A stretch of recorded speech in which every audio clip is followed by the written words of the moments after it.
Hey guys, welcome back to my YouTube channel. This is Nancy from nancybadijo.com. On today's video, I'm going to be talking about 7 Instagram mistakes and how you could avoid them. So let's go ahead and get started on this video. Mistake number 1 is chasing the likes. So if you feel disconnected with your audience and you're not getting the leads, it could be that you're chasing the likes. That means that you're posting and you just worry about how many people liked your post. What you need to do is next time you post on Instagram and you leave an engaging caption, you also want to make sure that you come back 15 to 30 minutes after you post to engage back with your audience. This is going to help you build a meaningful and authentic relationship with your community. In return, you're going to be able to find your tribe, and these people are going to be the ones that turn into leads. So keep in mind that likes don't pay the bills, meaningful relationships do. Mistake number 2 is not starting your caption with engaging content.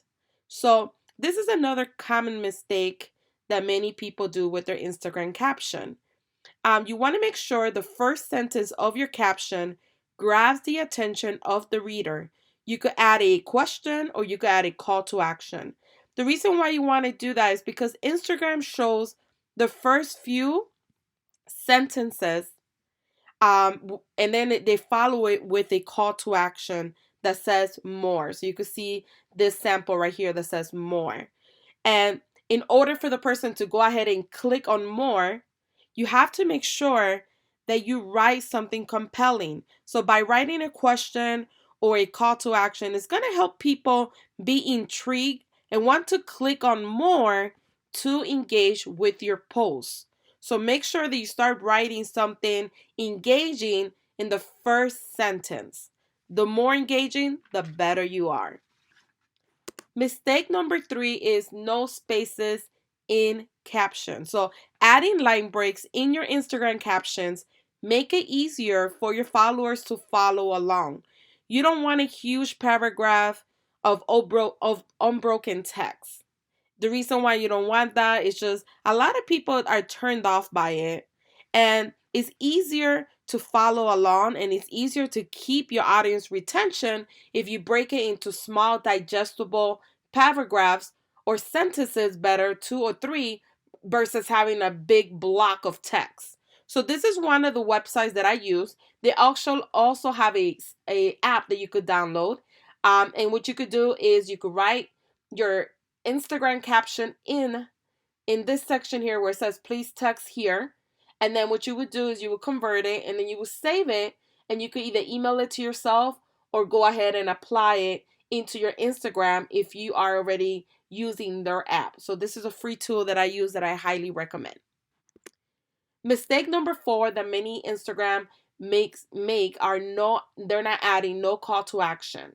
So one of the quickest ways to increase your engagement, gain new followers, and even turn a potential lead to a conversion is by adding a call to action. I see so many accounts that have no call to actions to tell the reader what to do. So the purpose of a call to action is to tell the person what to do. And you usually do that, you usually add a call to action at the end of your caption. So some examples to give you an idea of what a call to action is that you could say, double tap if you find this funny, share your stories in the comment, double tap if you agree, and then I always ask, show me some love by following me, right? So these are some examples of call to actions that you could add at the end of your caption to increase engagement. So make sure that you start implementing these because they actually do help you a lot, especially when you're trying to get sales or followers in to follow you. Mistake number 5 that a lot of Instagram users make is using hashtag as caption. So when I see this and I don't see no verbatim, I just see a whole bunch of hashtags and that's their caption. To be quite honest, I honestly feel these type of people are lazy. It also comes up as spammy. People are turned off by it. And if you have a caption that's just 30 hashtags and you didn't put anything in it, you didn't write any text or verbatim, people are not going to want to learn more about you. They're not going to click to read your caption. They're not going to click to your profile. They're not going to buy what you're selling because they just think you're just another spammer. There's so many people that just spam and spam and spam. So unless the hashtag phrases fit naturally into a sentence, do not use a whole bunch of hashtags. And the best technique to add the hashtags is write your caption and then separate it with the space and then add the hashtags at the bottom of your caption. That makes it more user friendly. When the person is reading your caption, they're reading what they need to know, and the hashtags are tucked on the bottom. That's a proper way to do it. So this is another common mistake.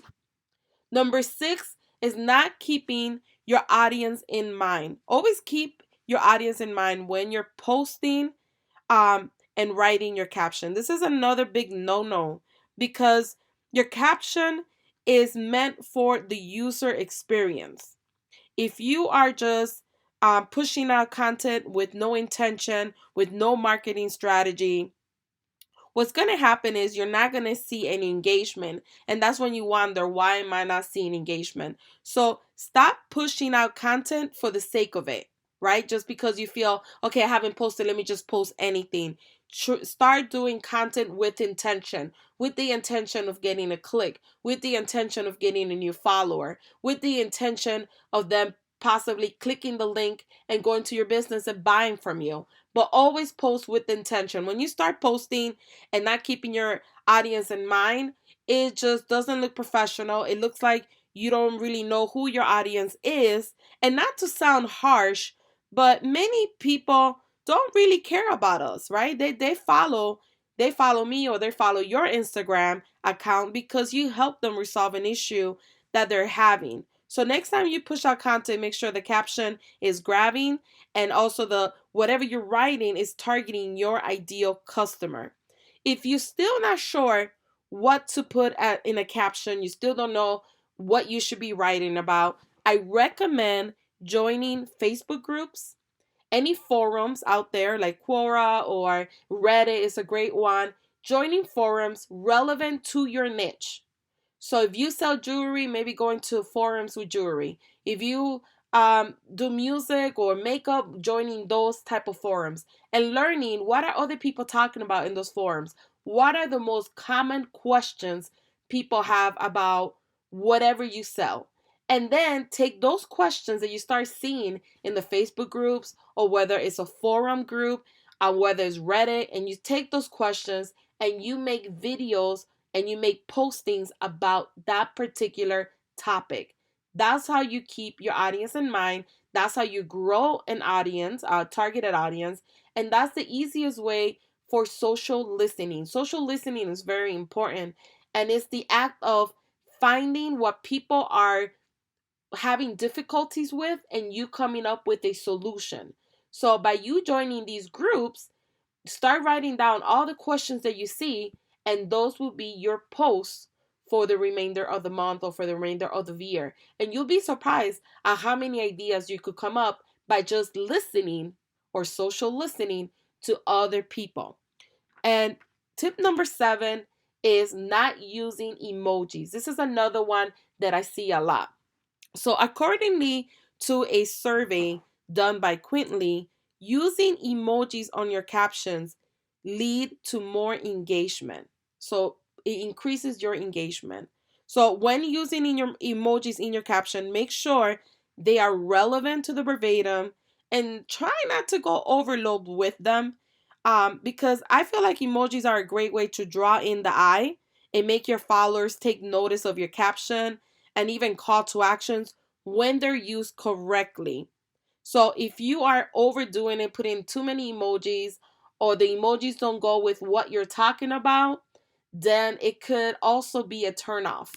So this is a post that I did, and as you can see, I wrote the word results. So I have a graph, and then I wrote about did you want to get quality leads, and I have the emoji of someone thinking, and you feel burned out, and you spend countless hours promoting your business, I have a timer. So making sure that your emoji is relevant to whatever you're writing. This is really going to help you make your captions stand out, but not overdo it with emojis. So I hope that makes sense by seeing this example that I have illustrated here.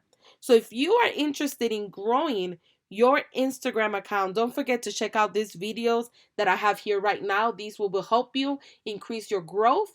And don't forget to subscribe to my channel and hit that notification bell so you be the first one to be notified of any new videos that I upload. Thank you guys for watching.